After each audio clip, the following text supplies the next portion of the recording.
This video is about the rules of cross-examination. These rules are equally applicable to depositions and to trials. Each of us have our own set of rules. I have 25, and we'll go through them in order. Number 1, ask only leading questions. The question should direct the answer so that the witness follows your lead and gives you the answer that you want. Number 2, never ask a question that invites an explanation. Again, no open-ended questions. The question should direct the witness to parrot your own words. Number 3, have most answers be the response, whether it's yes, no, or I don't know. You want the responses to be short and crisp. You want the witness to either agree with you or disagree with you or simply state that they don't know or don't remember. Number 4, don't end your questions with a tag like correct or isn't that correct? It gets distracting, especially if you're doing it at trial in front of a jury. All they hear is the word correct repeated over and over, or the word yes repeated over and over, and aren't listening to the admissions you're securing. Number 5, ask only one fact per question. Keep your questions simple and make them concise as possible. And number 6, which sort of follows number 5, is that each question should be irreducible. In other words, you're asking atom-sized questions, not molecule-sized questions.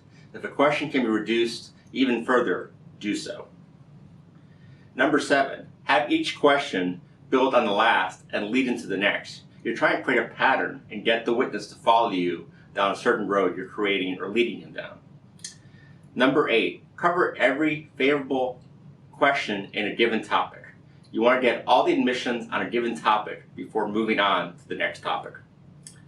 Number 9, there is no question that's too rudimentary in terms of fact questions. In other words, start with very basic questions. Get the witness to agree with you and develop a certain cadence where you're asking leading questions, the witness is agreeing with you with very common sense things. The witness, especially if it's the opposing party or the other side's expert, are going to be predisposed and trained not to agree with you. And they're going to be confused when you're asking them very rudimentary, simple questions. Number 10, remember your first goal is to get the witness to make admissions, but your second goal is to get them to disagree with you on common facts. In other words, sometimes a witness that disagrees with you on something that's obvious, that's common sense, that's something everyone should agree with, is as valuable or more so than getting someone to give you an admission. Because the jury's going to be watching them, and credibility is key. And if they can't agree the fact that the sky is blue or the sun is yellow, then that's a problem for them. Number 11, keep your sentences short. I generally try to keep my questions to 10 words or less. Number 12, avoid words that the jury won't know or understand. Avoid any $10 words or any big words that lawyers use, and certainly avoid any legalese. You're trying to make a point, and you're trying to keep it as basic as possible. Number 13, use the funnel system, where you start with general questions and you break them down into more specific questions. You're basically creating a funnel where you go from general to specific. For each topic, start with broad-based questions that are leading and go into more specific questions from there. Number 4, explore an issue or topic in its entirety before moving on to the next topic. This is similar to an issue I mentioned before.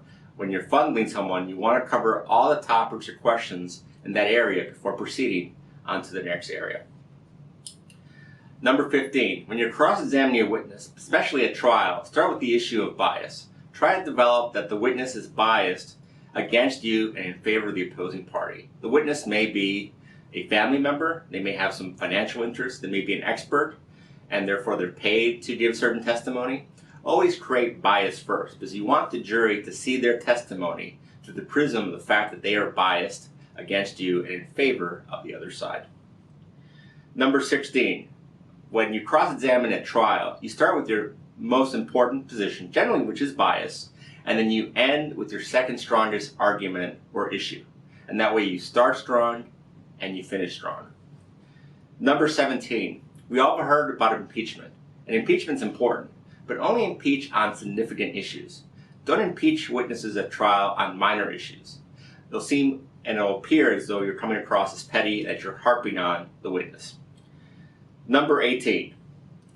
There's the issue of never asking a question at trial you don't know the answer to. That's a very good perspective. Don't ask ultimate questions at trial, but try them out in deposition. You may be surprised where a witness or a party or an expert agrees with you on an ultimate issue, and then you've locked them in for trial. For 19, ask questions that support your theme and your case theory and that undermine the other case party's theme and theory. If you can get the witness to actually parrot your case theme and get them to use the words you've been using, your cliche or catchphrase, that's incredible, because then you can repeat that during closing argument and you can refresh the jury's recollection that a specific witness actually bought into your case theme. Number 20, witnesses will agree with you on facts but not on conclusions. Remember that. Get witnesses to agree with you on facts that you can then point out to the jury. Realistically, they're not going to agree with your ultimate conclusion on the case. 22, ask questions about the witness that they did not observe. What you're trying to point out is that sometimes the witnesses aren't reliable, sometimes they didn't see or hear as much as they claim.